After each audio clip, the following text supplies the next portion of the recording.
Hey everybody, David Steenkamp here, recording video number 28. Oh my gosh, there's so many.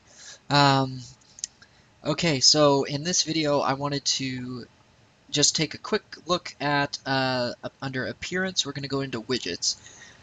And what I want to do in this one is I just want to show you the different types of widgets that there are, okay?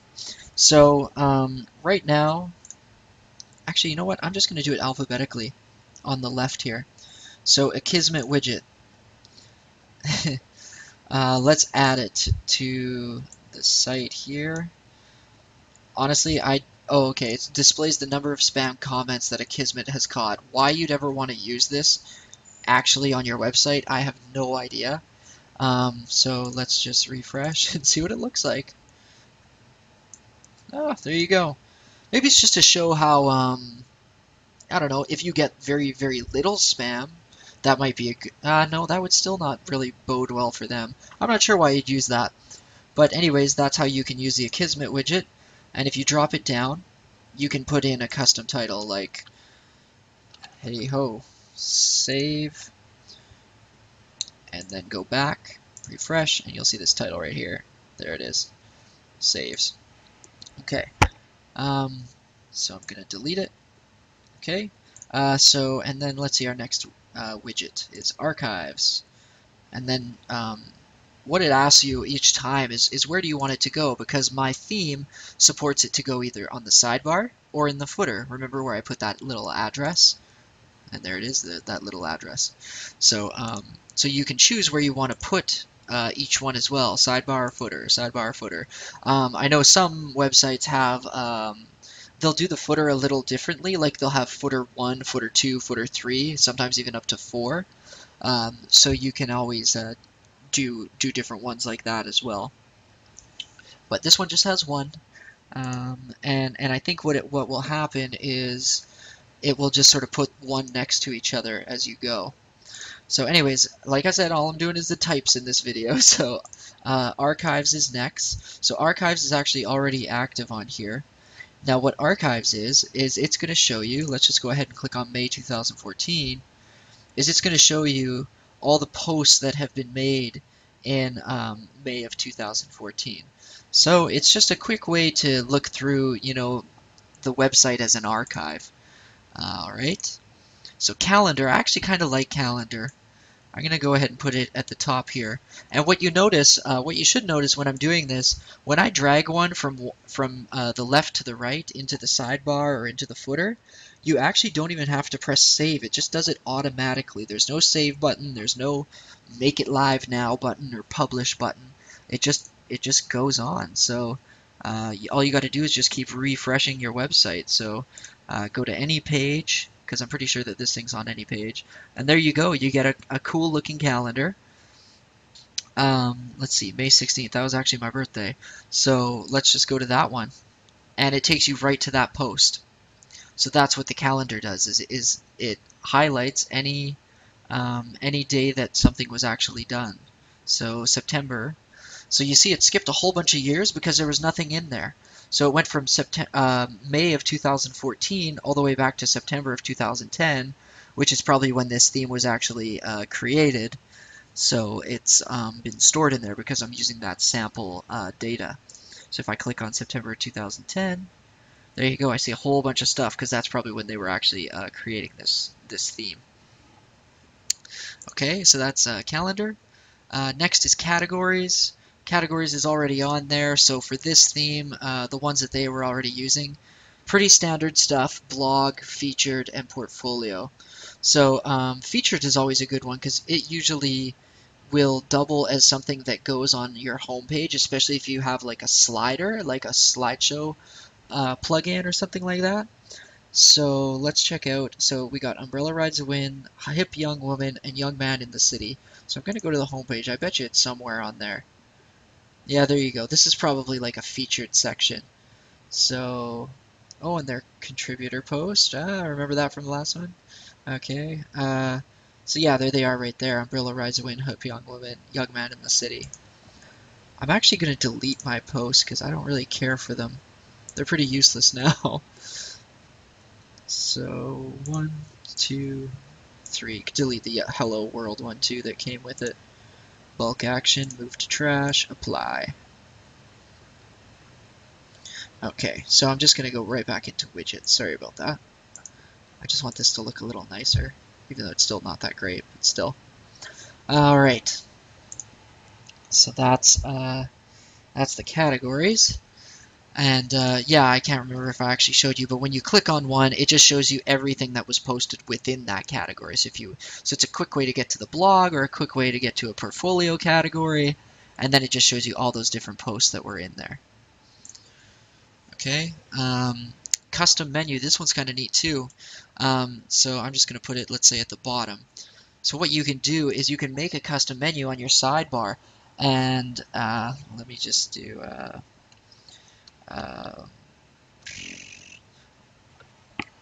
anything menu. So what it does is it actually cooperates with the menus setting or section, which I'm going to do next. And when you create a new menu, maybe you want to create one that's called Widget Menu. So then you'd use this drop-down, you'd select Widget Menu, and then you'd press Save. But sadly, I don't have one, so I'm just going to use Pages and press Save there. And then I'm going to go to the very bottom, because that's where I put it, and refresh. Oh, shoot, I have nothing in it. Let me do Main Menu. Save that. Go back and refresh. There we go. So see, it just puts, you know, whatever you have in those saved menus onto your sidebar or in your footer or wherever you want to put it. Okay. So and then these, let's see, how many? 1, 2, 3, 4. These are all elegant theme. So like the website that we got the theme from, these are all elegant theme specific widgets. So they have like an About Me widget, an AdSense, another advertisement one, and then a custom logo one. So I'm not even going to touch those. We'll leave them alone. So Meta is the one that you saw already, which is probably for blogs, so ways to log into the site easily and get RSS feeds and stuff like that. I've never really seen anybody use it. Pages, so this is just a list of your site's pages. Is that already on there? Let's throw that one on just for a quick sec. Actually, you know what? I'll do it in the footer. Let's do that. So we'll put pages. Let's put it after the address. Try to. Whoops, sorry, I'm scrolling all over the place with this one. So pages, let's see what the options are.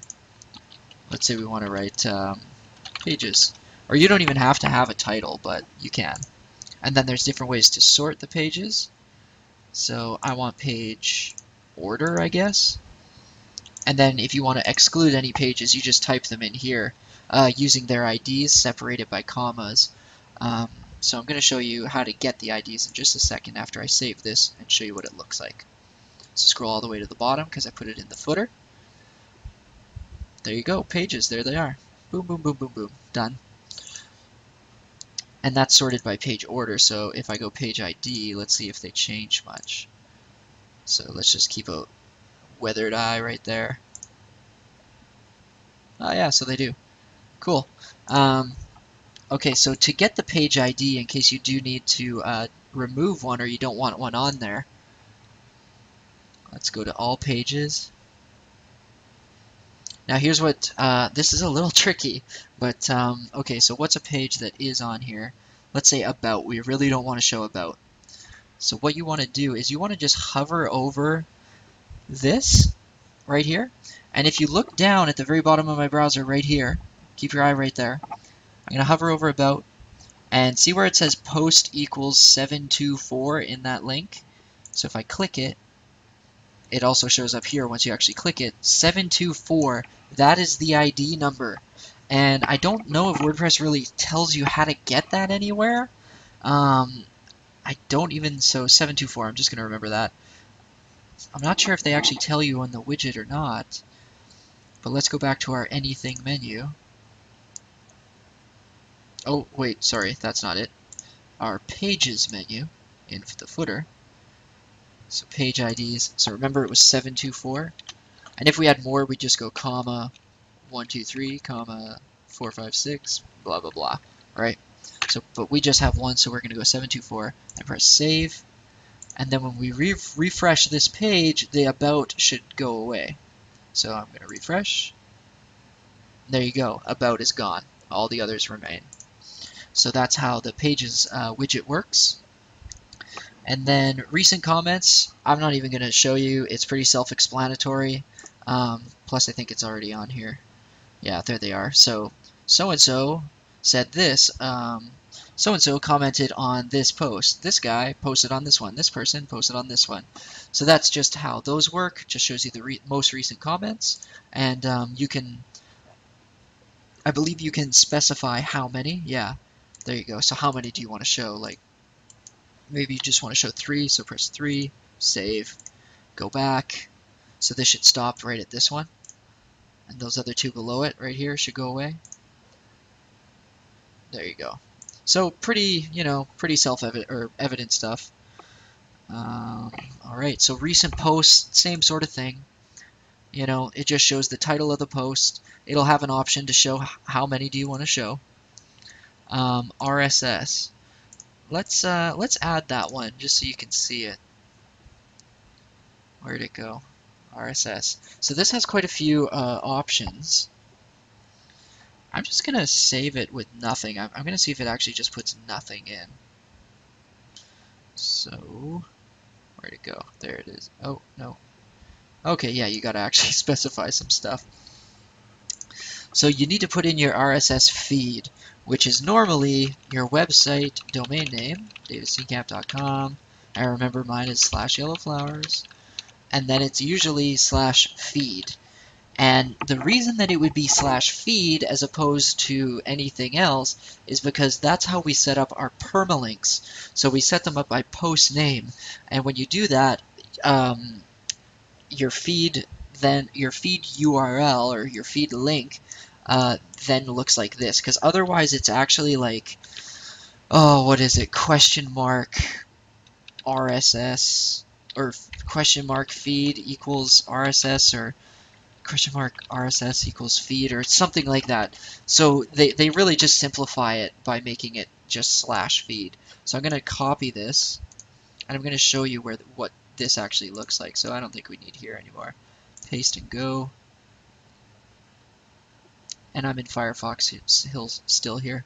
So this is what it would look like. So if somebody wanted to add this to like a screen or a feed reader, this is the link you'd give them. And this is what it looks like in Firefox. So people can just quickly go in, click on one, read it, whatever. There they go. So that's that. So you definitely have to put an RSS in, or URL in. And then you ask how many items do you want to display from your feed. So let's say we just want to do 3. Do we want to show the item content? Do we want to show the item author if it's available? Do we want to show the date? Let's just do everything and press save. See what it looks like. So again, it's at the bottom below this custom menu. So I'm going to refresh. Sorry, I'm going kind of fast here, I know, but they're just widgets. So most of them are pretty self-explanatory. So there you go. There's a post, another post, another post, the date of the post, the date of that one, and the date of that one. Okay. So, and the reason that these are so old is because I deleted my 2014 ones completely. So I'm going to delete this RSS thing. All right. What's next? We got search. So search is obvious, just puts in a search box. Tag cloud is kind of neat. I'll show you what that one does. I'm going to put it in the footer. Taxonomy is tags. So I'm actually going to call it tags. So taxonomy basically means like, oh gosh, how do you describe that word?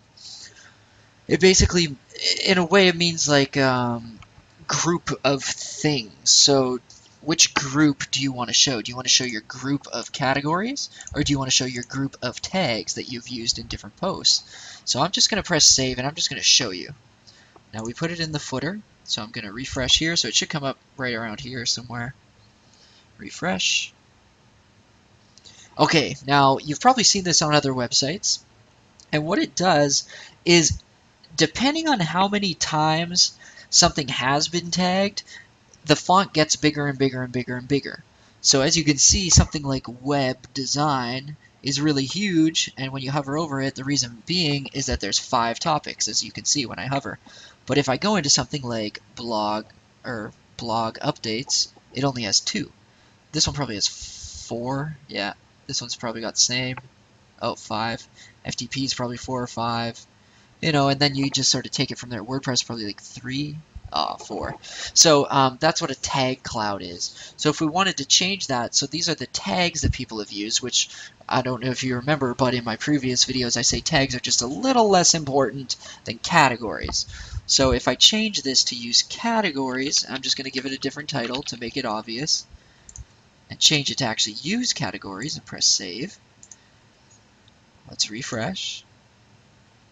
So there you go. Now we have much fewer, but more specific things. So items that are just in portfolio, items that are just in blog, and items that are just featured. So probably stuff that's on the website. Or, sorry, on the homepage, I should say. So that's the tag cloud option. And then the last one, I probably use this one the most, honestly, out of everything else, is just arbitrary text. So things I often use this for is email. And then what you do is you put it an email address. So I got info@davidsteenkamp.com. Now this will create a link on its own, but a little bit of HTML coding and you can create one.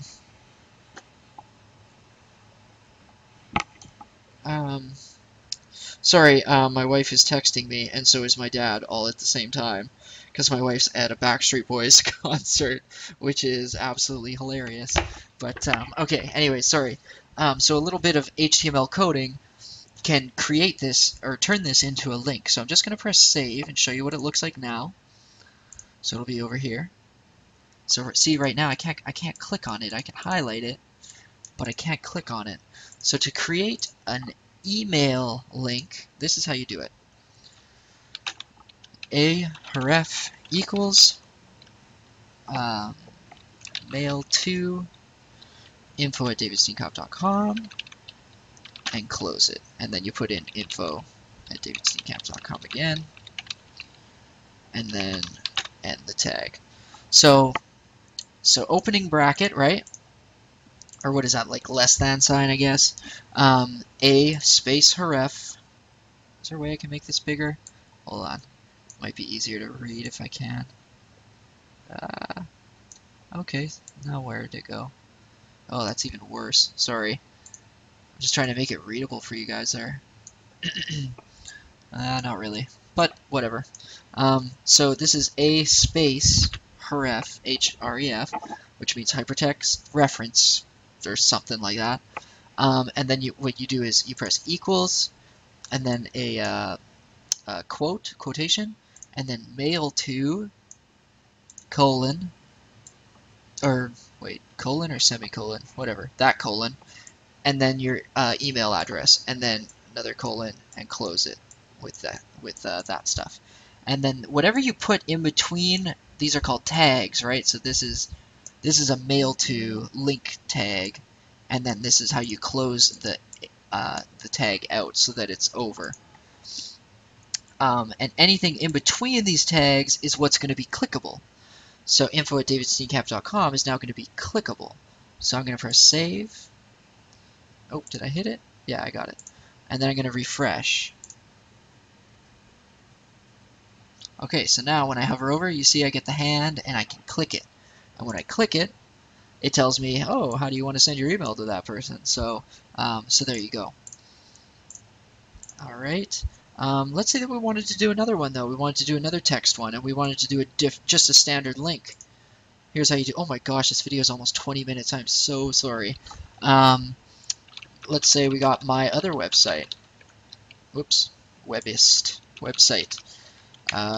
Visit here, or click here. So here's how to do a basic link. I just, I'm already doing links. I may as well. Why not? So ahref equals, and then a. So in this, all you have to do is put the URL. So let's say my website is google.com. There you go. That's technically done. So I'm just going to press save. I'm gonna see what happens. I don't know if it's gonna be able to handle 5. I think it's gonna get, oh, okay, put it over here. So see, now I can press click here. Okay, so I can click it, and then it takes me straight there within the same tab. But within the same tab isn't always that great of an idea, because then people are off your website. So what if you want to do it so that it opens in another tab over, you know, so that your website's still hanging out? So what you do is you add this one extra thing in, space target equals, why can I never remember what this is? Quotation mark? Yeah. Quote underscore blank. Quote again. That's it. Then you press save. So what that says is we want the target window to be blank. So we want it to be a blank new window. Press save. This is like HTML 101. It's one of the first things you'd learn probably.